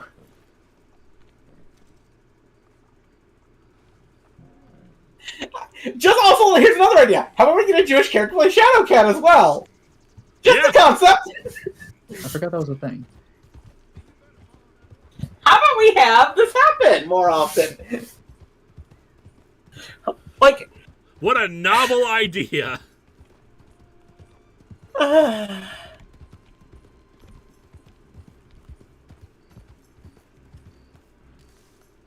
no, Seth Green should not be Magneto. I want a person who's capable of being a good, serious Magneto. Preferably one who's more noble. Seth Green is not capable of doing serious. You've seen him try. He failed. Also, yes, The Thing should have a Jewish actor as well. Yeah. Because there's been, 5 actors to play The Thing, and none of them have been Jewish? I could not say for certain because I do not know well enough about their actors. It's possible they have been. The thing would have been a lot softer, but his outer skin's texture had to be unleavened in the time he had to escape the radiation. I know for a fact that the one from Fan Four Stick wasn't Jewish, but that's the only one I know off the top of my head. But yeah, it's like, maybe, have these Jewish characters played by Jewish actors, because we've not had a single Jewish actor play any Jewish superheroes. Especially Magneto, because they really lean into it with the Eric Lenshaw and stuff like that. Yeah. Also, no Seth Rogen as Magneto. Dear God, no. I might like Seth Rogen. I might be one of the people who actually still likes Seth Rogen. I'm fine with him. I don't like the Mario movie was fine. I don't like people who hate Seth Rogen like this. I like Seth Rogen. He's funny, but he should never be Magneto. I gotta sneak past the guards to deliver a letter to Penelope. Oh my God, Odysseus' wife. But Oh me, oh Like- my, oh me. I don't have problems with them changing what the character is in films. Like, I have no problem with Kang being black. But the reason why I'm about this for the Jewish character played by a Jewish actor, because that doesn't happen. Just like the Native American characters played by the Native American actors. Also, rarely ever happens. Mm-hmm.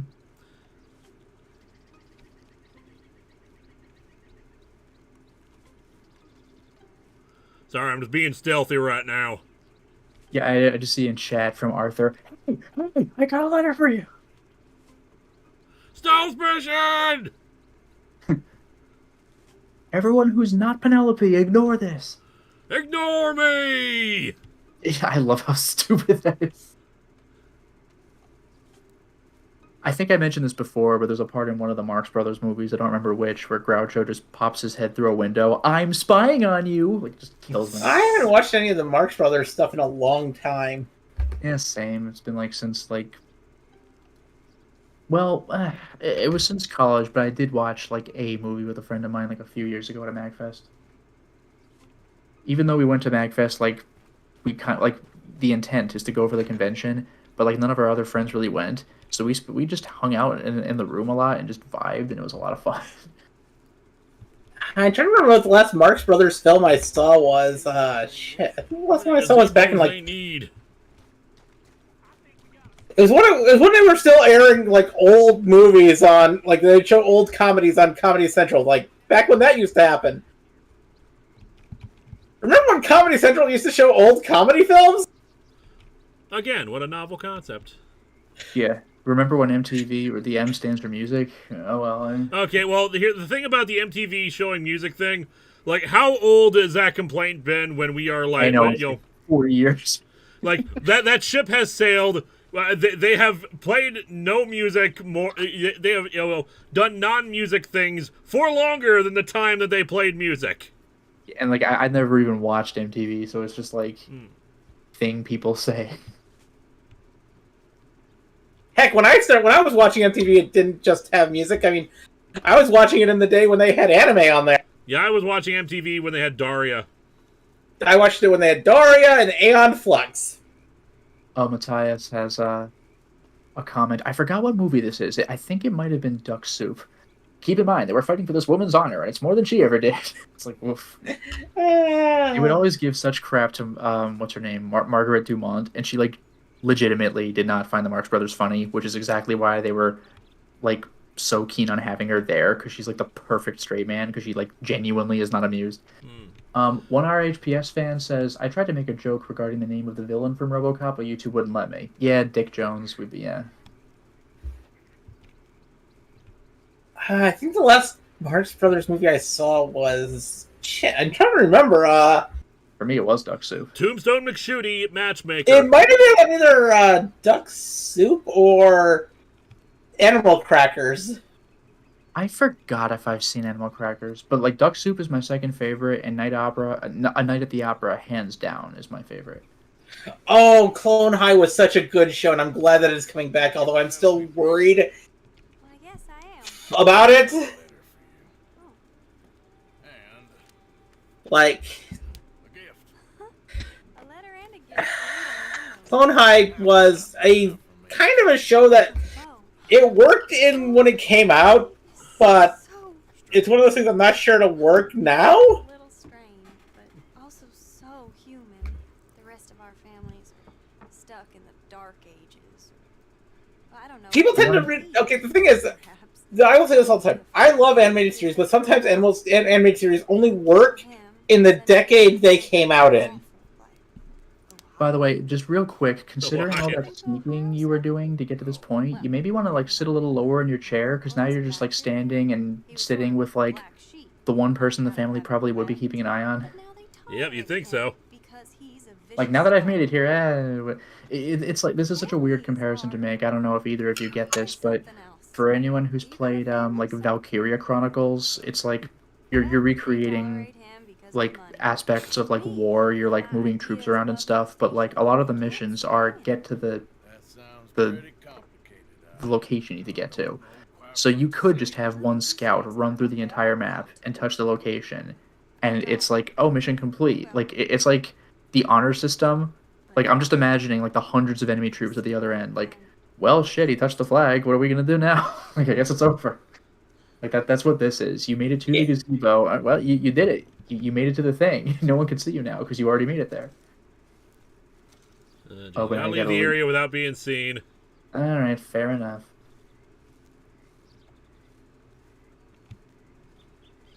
At least it's a foggy day today. Yeah, you picked a good day. Also, what's up with your map? Is it showing you like the whole area you're in is a danger zone? I think so, yeah.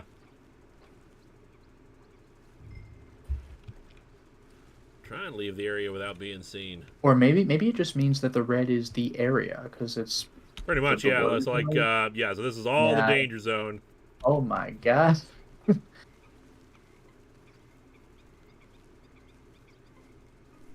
That is pretty intimidating. Like in real life, like this is wide open field. I really, really hope no one's around.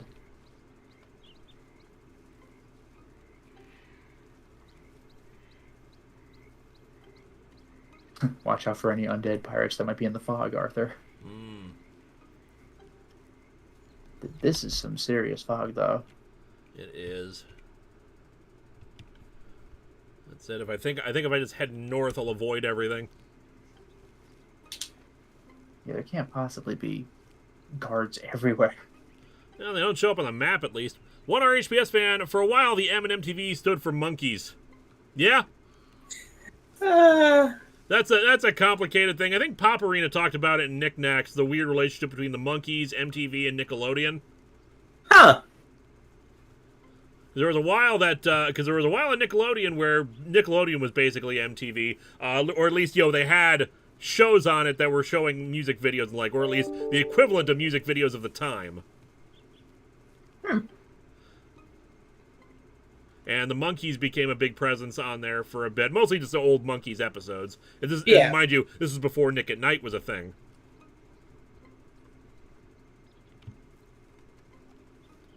So I'm just going to calmly scrunch over and make my way slowly up north. Hey, tomorrow, I've watched some old Disney cartoons lately. It's kind of fun how things have changed. I mean, back then, Mickey Mouse was a bit of an a-hole. Yeah! Yeah. In the earlier stuff, Mickey was supposed to be the troublemaker. Yeah, he actively, like, in the first cartoon ever, he was a hot dog vendor at a carnival, and he trolled Pete, who was like, what was he? Like, just a carnival barker or something? And like, Minnie Mouse was like a shimmy dancer? Yep. Breaking the law. I didn't know they had names yet. The thing is, the idea, the original cut was that Mickey would be the prankster, that kind of a trope. Yeah. Donald would be the character who got angry at everything, and Goofy was the everyman. Tim Johnson actually started showing the Monkees after they started Nick at Night. I can't recall. Like there's the thing about Knickknacks, the great show that Paparina does, which talks about every single thing that ever aired on Nickelodeon, is that there's a lot of shows that aired on Nickelodeon. So I forget the order sometimes of how this played out. But, by the way, Eliza, considering the games you've been playing lately, do you happen to remember? This is an odd thing to ask, but did you play Kingdom Hearts 1 recently? Yes, back in March. Do you remember what the very, very first thing Mickey said was when he showed up? Call me Ishmael? I don't remember, actually. You got it. Hot dog, because that's the first thing he said ever in the cartoon. Yeah. No, he did say that. Because he was a hot dog vendor. He's like, hot dog? Like, that's just his first thing he's ever said. It also makes sense why that was something that he constantly explains in, out of the zone. Yeah, it's being cute. It's like a century-old reference. Yeah. I did not know that. I've never really dug into the early Mickey Mouse stuff. I've only seen... I've never even seen Steamboat Willie, but I did look up that old Carnival video, and, sure enough... Tim Johnson also a show called Pop Clips. Yep, that's the that's the thing I was thinking of in particular. But I love the Kingdom Hearts games a lot. I'm at Birth by Sleep. I'm just about to finish Terra's story on Wednesday, and then I'll be moving on to which order was I supposed to? Was I doing it according to Twitter? I do not want to look that up right now, but I'm doing it in a certain order according to Twitter. Oh, and I see that. Are there any fans of the SCP Foundation? Well, what is that? Like that like, do I have this right? Is SCP like that like secret institution that has all sorts of like weird like cryptids and stuff? Like, nah, it's not really. Yeah, that's the thing. Yes.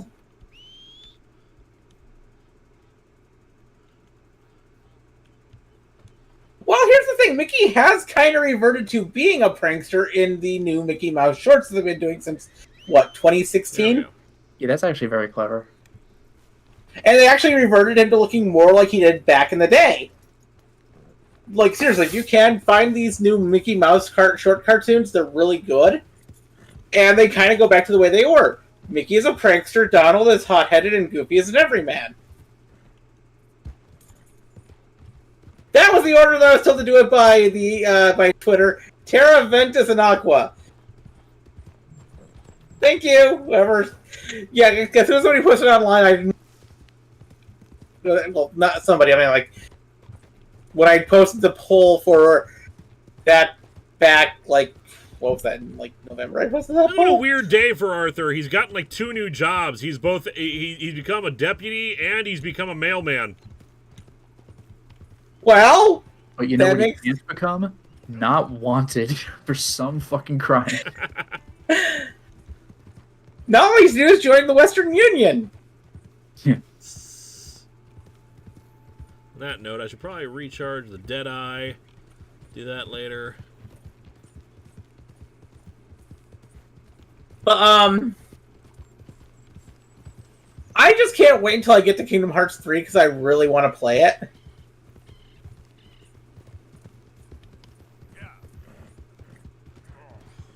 Okay, Cyril Moore, my film studies class spent almost an entire 2 weeks on a Goofy movie. That movie is way better animated than I remembered it from when I was a kid.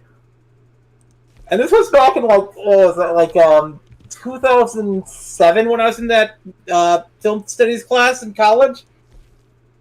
And we were just because we were spending a month on movie musicals, namely animated musicals, and I did not know that my film studies teacher was a huge fan of the Goofy movie, and the fact that he was able to break down how it both follows and defies common animated musical tropes, which are also common Broadway tropes, was in such an interesting, 2 weeks of my life.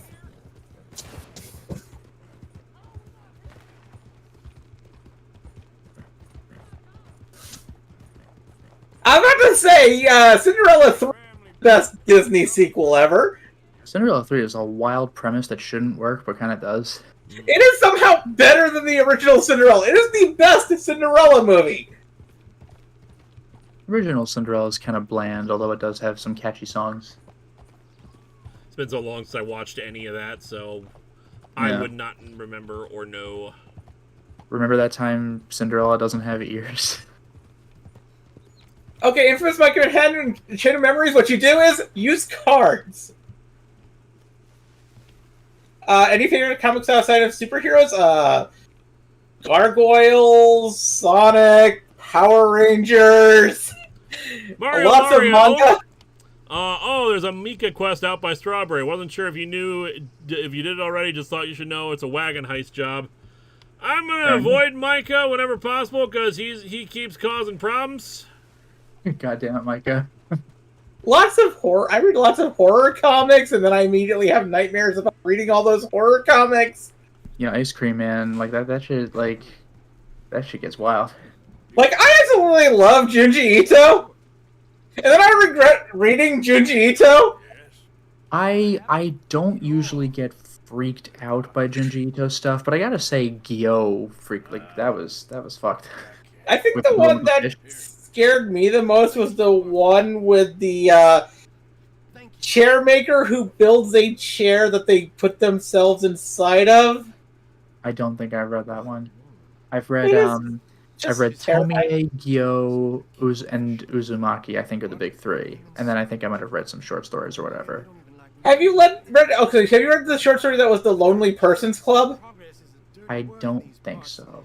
Okay, it's about somebody who's literally sewing people together. Oh, there you go. Another horrifying thought. Actually, Juji! one of the things that really freaked me out was like not even the whole story, but the beginning of Romina. You know, Hellstar Romina. Yep. Yeah. Remember that? Just the idea of like Sephiroth's supernova attack like happening in real life. Like, oh, is that a new thing I see in the sky? Oh, Pluto's gone. Oh, Neptune's gone. What the fuck? Like that? That's horrifying. Yep. Yeah. Junji Ito knows how to take any idea and make it just... Here's the thing, he even did a comic about cats, and it was not supposed to be horrifying. Yeah, his cat diary. But the artwork... Because his style just kind of lends horrifying. itself to creepiness. Also, I like the genetic, mimetic, and what was the third one? You know, that trilogy of comics. Those were really good. I love horror stuff, but I am such a wuss for horror that I can immediately get freaked out after I read or watch horror. You know, I will say this because this came up in my playthrough of Elden Ring. Like I mentioned this specifically. I think it might even be on tomorrow's installment when it goes public. But like, you'll see why it's relevant. But I've read a bunch of Stephen King books, and you know they're scary, but they don't like scare me. You know, it'd be scary if it was in real life. But if you've ever read the short story The Moving Finger, that creeped me right the fuck out. And it's about what it sounds like. It's just a moving finger, but it keeps like growing inexplicably, and it just keeps coming back, and it just creeped me out when I read it. One RHPS fan says, "Is Uzumaki an Adult Swim yet?" I don't know. Like I keep hearing it's coming, but like I don't know when. I'm not sure. Yeah. Yeah, they keep announcing it's coming, and then it just doesn't happen. No. Okay, Infamous Secondhand, Tom Hooper's Cats is horrifying for an entirely different reason. And that reason is they completely destroy one of the best musicals ever made. Yeah, I think tomorrow's Elden Ring is where the moving finger stuff comes in. Look out for that when you get the chance, by the way. That's a trip. But Hanyamaru says, when you experience a story, what do you think is the more important part? Story or characters? Not excluding the other things, but what you value more. I would say that depends. This is something I don't know if I would have thought of the same way, but the guy who made JoJo, Hirohiko Araki, he wrote a book called like On Manga, Theory and Practice, and he covered some other author's work. Like, why do you read this story? Why do you read that story? And in some cases, it's the story. In some cases, it's the quality of the illustrations. In some cases, it's the characters. It's like, what is particularly focused on that keeps things interesting? So, like, it might depend on what kind of story or what kind of characters you're making. Do you want to tell this tale and the people are just vehicles to do it? Or is it more of a character-driven thing where people's personalities are so distinct and, like, changing that they feel real and that keeps you interested? So I don't think there's an all-encompassing answer for this question. Yeah, and as a writer, I actually have to say that I think that they're both equally important. You can't, because a story without good characters is going to be flat. Yeah, you Characters without a good story are going to be boring. That's pretty much. I think I talked about this when I watched Discovery Season 3. Star Trek Discovery works really well for character-based stuff. It's garbage for plot, and a lot of Star Trek is plot-focused stuff. It just annoys me so much. It gets me really hard to want to watch more. Yeah. Whereas Star Trek: Strange New Worlds has done a fantastic job of balancing plot and character. It's the reason why. Okay, I'm going to use Dragon Ball here for a moment. Dragon Ball doesn't really have a good story. The entire reason why people like Dragon Ball is because it has good characters and a mediocre story. Yeah, and even when you get to like Dragon Ball Z, it becomes less about like the story or the characters. Like there's still good character stuff, but it's like cool fights. And that's why Dragon Ball Super failed. Because while it did have the characters, kinda, that you... Well, it had the characters-ish from Dragon Ball. Because Goku was not acting the way Goku acted before. He was acting dumber. Oh, he's getting flanderized. Krillin became a coward. Krillin had never been a coward before. Yeah, Krillin threw a destructo disc at fucking... Cell. Form 2... Well, no, but like Form 2 Frieza. Like... Yeah, and he Perfect has no Cell. business doing that shit. Them for ruining the speech. He threw a Destructo Disc at Perfect Cell, he threw a Destructo Disc at Form 2 Frieza. Krillin is not a coward. But Super Flanderized, using the term Flanderized, I know that where it comes from, I just haven't got to that part of, since do I know where Later people... Simpsons, yeah. I have not gotten to the later Simpsons yet, so I haven't seen why that's comes from because of Flanders yet. Yeah, it's Flanders, yeah. I mean, he just becomes an exaggerated version of, like... But what Toriyama did was expand the worst traits of all the characters, except for Piccolo and Vegeta. Yeah, well, like, the thing with Krillin is, like, he has reason to be afraid because he's fighting people that are way more powerful than humans could ever be, like Frieza. Yeah. But, like, number one, he has legit reason to be afraid. Number two, he went for it anyway. Like, to be a straight-up coward is like, wait, what? Hold on. Yeah. But, Krillin is the most powerful human. He has no right to be turned into, you know, what they were doing with him in Super. One thing I will say, by the way, is Dragon Ball Z had one of, like, the greatest, like, opening episodes of, like, any series ever, considering that Dragon Ball exists. Like, yeah. Remember the hero that beat Piccolo after this long, extended battle in Dragon Ball? Well, number one, he has a brother. Number two, he's an alien, actually. Number three, his brother one-shots him with a knee to the gut. That's all it takes. Number four, Piccolo fucking kills him and takes his kid. It's like, yeah, like, it is the greatest opening out of any, like sequel series ever. Like, that's crazy. Like that's amazing. But this is awful. Nobody died. That's the reason why Dragon Ball Super failed, is because it forgot that because Dragon Ball doesn't have a good plot. You need even stronger characters for it to work. That's the reason why Dragon Ball to the end of the Cell Saga, and even during most of the Buu Saga, works. Because the characters had strong personalities. Yes, well, I believe so. But they keep me out of the discussions. I have more of a artistic... And then you have One Piece, which has good story and good characters. I love One Piece. One Piece works because it's just... Oda knows how to tell a story. And also, Oda knows how to write distinct characters. Also, he remembers stuff. Like, I remember in college watching an episode where there was the first meeting of the warlords, and not all of them showed up. Yep. But Kuma did. And Kuma never spoke the entire time. He's just sitting there with a giant book. Yep. He's just chilling. I'm like, I want to know more about that guy.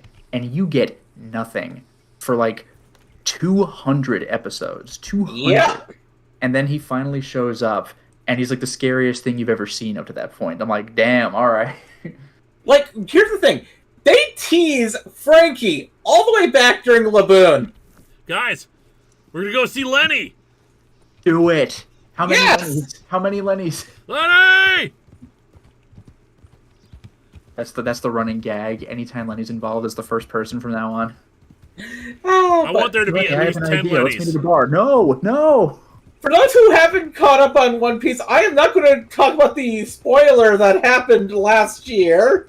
Yeah, like, I'm only following the anime, so no spoilers for the manga. Well, I mean, no spoilers for the anime either, honestly, just for anyone's benefit. No but, spoilers yeah, in general, it's part of the rules.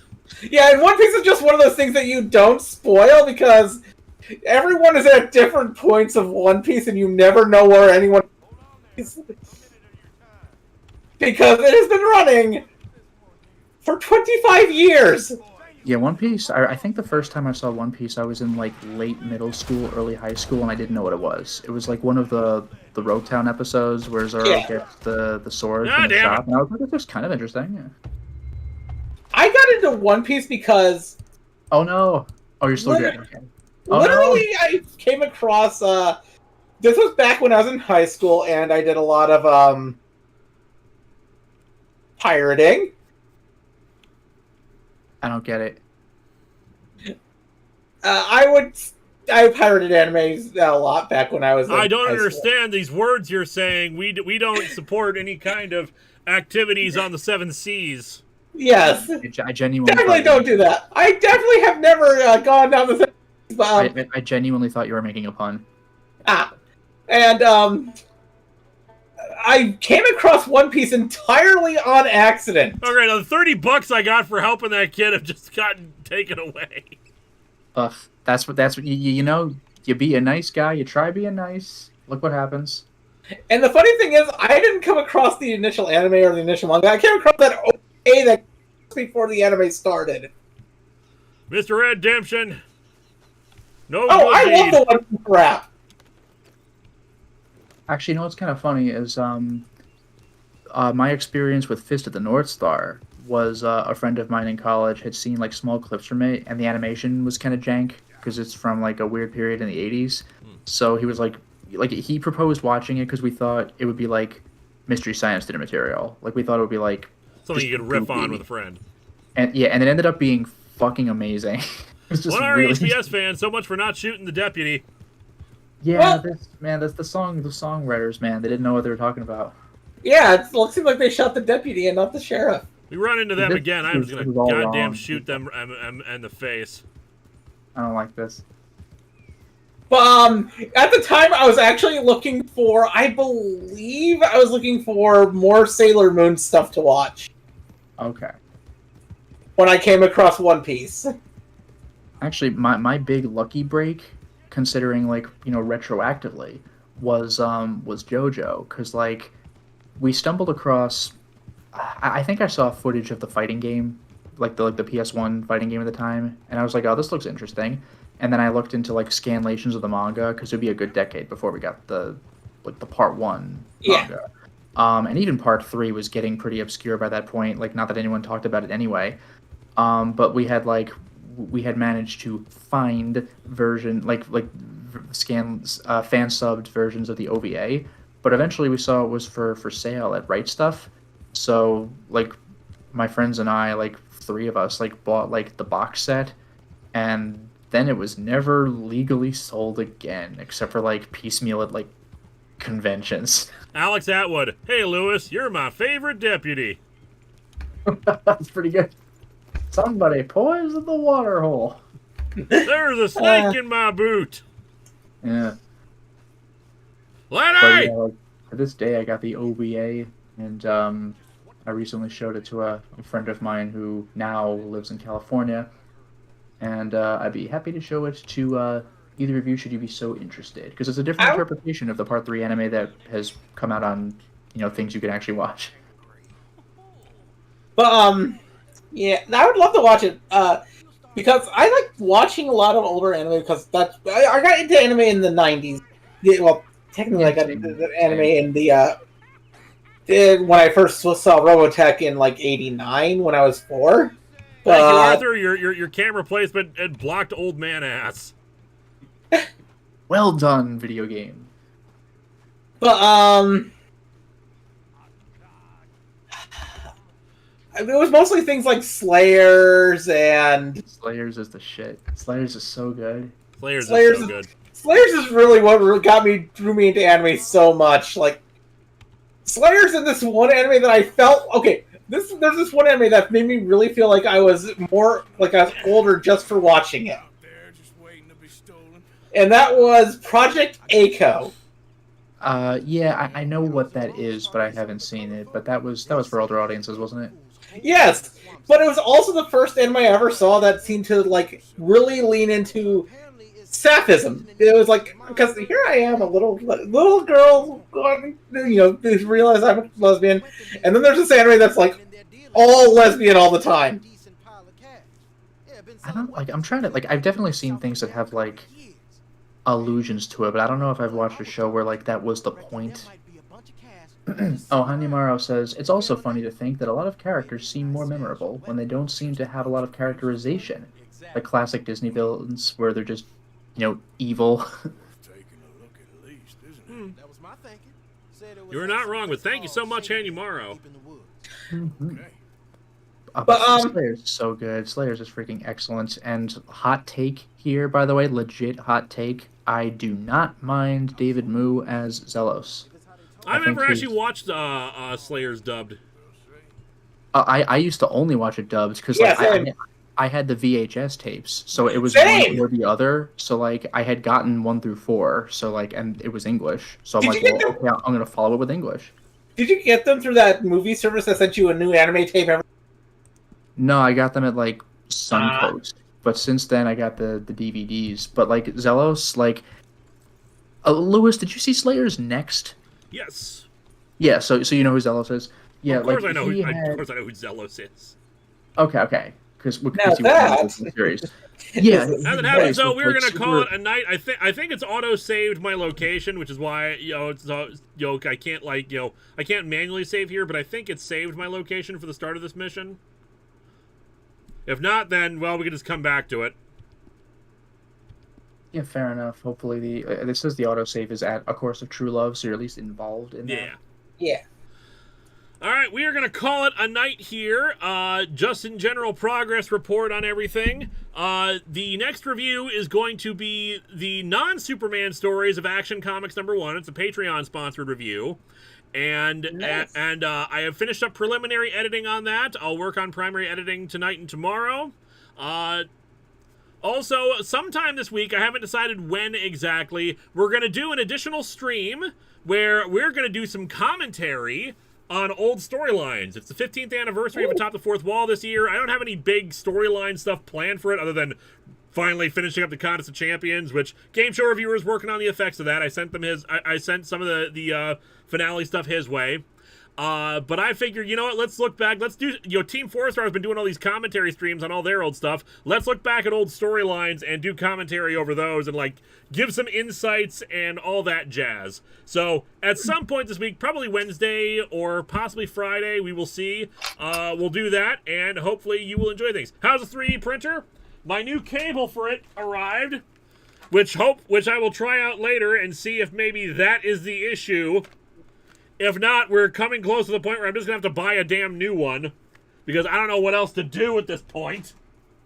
Cables are basically the only thing we could narrow it down to, considering the inconsistency of when it's working and when it's not. We tried replacing the entire extruder. We tried replacing the motherboard. I've updated the firmware. Just, we're running out of options for what the problem could be. Yeah. So, thank you all. And I want to thank Lotus Prince. Yeah, thank you very, very much for having me. And as Eliza. usual, I'll be, oh, sure, go ahead. No, that's all right. I interrupted you in the middle. You promote your thing. All right. Yeah, super quick. I'm going to be streaming Suikoden 4 tomorrow at 10 p.m. Eastern, and the Elden Ring episode that's going up has the scariest enemy I've seen in a FromSoft game in a while. And thank you, Eliza. Always right here, and I will be streaming myself playing Kingdom Hearts Birth by Sleep on Wednesday, starting at 1 p.m. Central Time. I'll probably be playing for about 4 hours. And also, if you... it'll be going up on... the VODs are going up on my girlfriend's channel right now for my tabletop stream of World of Eris, which you can check out, or you can check out the streams on Sunday at around 2:30 till whenever I end up running them each week. Sounds good. 1RHPS fan. See you guys later. Bye. Everyone, have a good night. We will be back soon enough, either with a new episode or with a stream. And next week we will resume redeeming the Red Dead and the adventures of Tombstone McShooty with Lenny! Good night, everybody.